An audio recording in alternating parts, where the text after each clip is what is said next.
Very fine, very, very fine actually. Blessed morning to each and every one of us, no?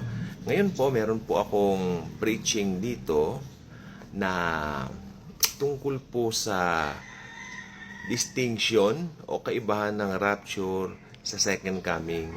Ito po ay nakalulungkot sapagkat maraming believers ngayon na paghahalo nila dala ng hindi pag-aaral ng salita ng Diyos. Basta alam nila darating si Jesus, babalik si Jesus, period, ganun lang.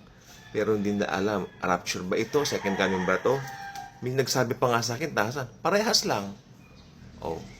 And the age of that person, that lady, mahigit 60 na. Sa tagal daw niyang Kristiyano, matagal na rin siyang Kristiyano. Ibig sabihin, matagal na siyang Kristiyano, lagi nagbabasa ng Bible, pero hindi alam ang proper context, no? So, para maano naman, let us explore these two magnificent events. Magnificent events, I mean, we are waiting for something na very magnificent. Dalawa po yan, no? Okay, tingnan po natin. Umpisahan natin dito sa rapture. The rapture, ito po yung tinatawag na the blessed hope for the church. Oops, sa church lang ito. First, let us consider the rapture. The word rapture itself is not explicitly found in the English Bible. Tama nga naman po. But it comes from the Latin rapturo, meaning a snatching away or caught up, which perfectly describes the event depicted in 1 Thessalonians 4:16 to 17. Alam naman natin yan, no? Sa wikang Grego naman po, ito po ay harpazo. For the Lord Himself will descend from heaven with a shout, with the voice of the archangel, and with the trumpet of God, and the dead in Christ will rise first. Then we who are alive and remain shall be caught up together with them in the clouds to meet the Lord in the air. What a magnificent day! And thus, we shall always be with the Lord forever. Okay, tingnan natin itong mga several key characteristics ng rapture, no? Number one, okay, no? Hindi ko na palalawigin. Number one, ito po ay secret and sudden event. Again, number one, this is a secret and a sudden event. It is described as happening in a moment. Pansinin nyo, in the twinkling of an eye. Nasa 1 Corinthians 15:52 yan. The world will not initially recognize what has occurred. Believers will simply vanish. Ibig sabihin, the world will not initially recognize what has occurred. Mapapansin na lang nila nawala na yung mga praise the Lord, hallelujah. Tayo, binabanggit tayo mga born again na praise the Lord, hallelujah. Ganun. Bahala sila, di ba? Okay, number 2, Christ comes for His church. Pakisulat naman po ninyo, Christ comes for His church. Yung number 1, kanina, a secret and sudden event. Isulat po ninyo to para dun sa mga medyo hindi naiintindihan, we can share this, no? Number 2, Christ comes for His church. Okay? The Lord descends in the air to meet His saints. Napaka-romantic nito, napakaganda. Ang Panginoon, ang Panginoon dumisende, nag-descend, bumaba lang ng bahagya doon sa air to meet His saints. Tayo po yun. He does not come to earth, Sa rapture, hindi tatapak yung mga paa niya dito sa lupa. Second coming pa yun. Rapture to Okay? This event is specifically for believers only. Both those who have died in Christ, yung mga dati pang believers na matawati, and those who are still alive at His coming, waiting for His return. Di ba? Mas maganda. Number 3, ito po yung sinusulat niyo ba? Number 3, removal of the church from the earth. The primary purpose of the rapture is to take the church, the bride of Christ, out of the world before the period of God's wrath and judgment known as the tribulation na siya nating pag-aaralan bukas. Jesus promised in John 14:1-3, let not your heart be troubled. You believe in God, believe also in me. In my Father's house are many mansions. If it were not so, I would have told you. Pakisulat to, I go to prepare a place for you. Yung po yung puso nito. I go to prepare a place for you. And if I go and prepare a place for you, I will come again. At tignan niyo yung sinasabi ng Panginoon. If I go and prepare a place for you, I will come again. Panghawakan natin yan. He will come again for His believers. Yan po yung rapture. And receive you to myself. To myself. That's very personal. Jesus will receive us to Himself, that where I am, kan Jesus, there you may be also. Napakaganda, napakabuti ng Panginoon sa atin. Hallelujah. Ako, My heart is jumping for this. Okay. Number 4, a hope for believers. This event is described as our blessed hope. Alam niyo naman na yan. Titus 2:13. Basahin na lang yung mga Bibles niyo.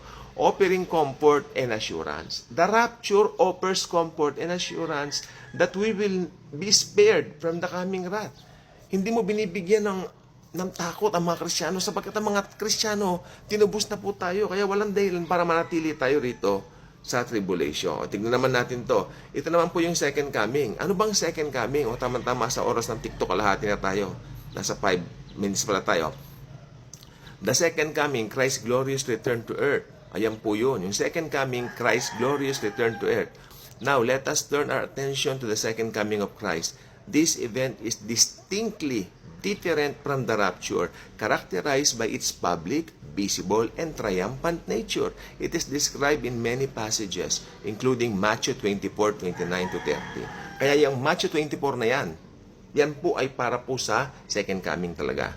Immediately, ito nakalagay, after the tribulation of those days, the sun will be darkened and the moon will not give its light. The stars will fall from heaven and the powers of the heavens will be shaken. Then the sign of the Son of Man will appear in heaven, and then all tribes of the earth will mourn, and they will see the Son of Man coming on the clouds of heaven with power and great glory. Okay, here are the defining features of the second coming. Ito naman po yung mga features ng second coming. Number 1, this is a public and visible event. Okay. Public and visible event. Okay? Pagkatapos ng tribulation, mabubuksan ang langit, makikita po ng lahat ng tao. Unlike the rapture, everyone on earth will witness the second coming of Christ. As Revelation chapter 1 verse 7 declares and states, behold, he is coming with clouds, and every eye will see him, even they who pierce him, and all the tribes of the earth will mourn because of him. Si Jesus yan. Okay?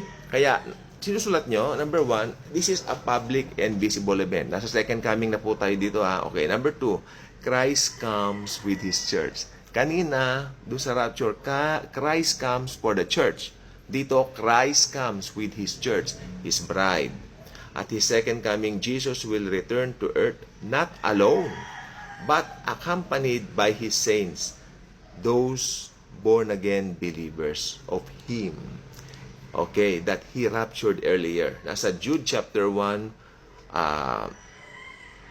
verse 14, ito nakalagay, states, now Enoch, the seventh from Adam, prophesied about this man also, saying, behold, the Lord comes with 10,000 of His saints. Basahin niyo po sa Jude yan. Itong ng Jude, pinag-aaralan ko to, itong Jude, sabi ko, bibihirain ito binabasa ko nga, ginagawa ko to, Sabi ko, itong sa Jude, bibihirang nabibigay sa rapture, sa second coming verse ito. Pero alam nyo, maganda yan, kasi dito po, mas gamitin natin sa second coming verse itong Jude 1:14. Okay po kasi tignan mo, sabi dito, behold, the Lord comes with 10,000 of His saints. Tayo po yun yung mga ni-rapture niya Di ba kayo, ako hindi kalabutan ba kayo pakiramdam nyo? Parang excited, di ba? And Revelation chapter 19:14 describes, and the armies in heaven, clothed in fine linen, white and clean, followed him on white horses. Tigidig, di ba? Number 3, Christ comes to earth to judge and reign. Okay? The primary purpose of the second coming is for Christ to establish His literal earthly kingdom, bringing an end to all unrighteousness, judging the nations, and ushering in His 1,000-year reign of peace and justice. Ito po yung millennial kingdom niya, the millennium. Zechariah 14:14 says, Zechariah chapter 14 verse 4 says, and in that day, His feet will stand on the Mount of Olives, which faces Jerusalem on the east. Kaya number 4, panghuli, occurs after the tribulation. Mangyayari ito after the tribulation. The second coming takes place after the intense period of judgment known as the Great Tribulation, as clearly stated in Matthew 24. Kaya, maliwanag na maliwanag po, magkaiba yung rapture at saka po sa second coming. At naniniwala po ko, especially dito sa Jude chapter 1:14, nakalagay po dyan, behold, the Lord comes with 10,000 of His saints. Yung mga ni-rapture niya, kasama yan darating sa kanyang second coming. Kasama tayo doon. Salamat po sa inyong lahat. God bless.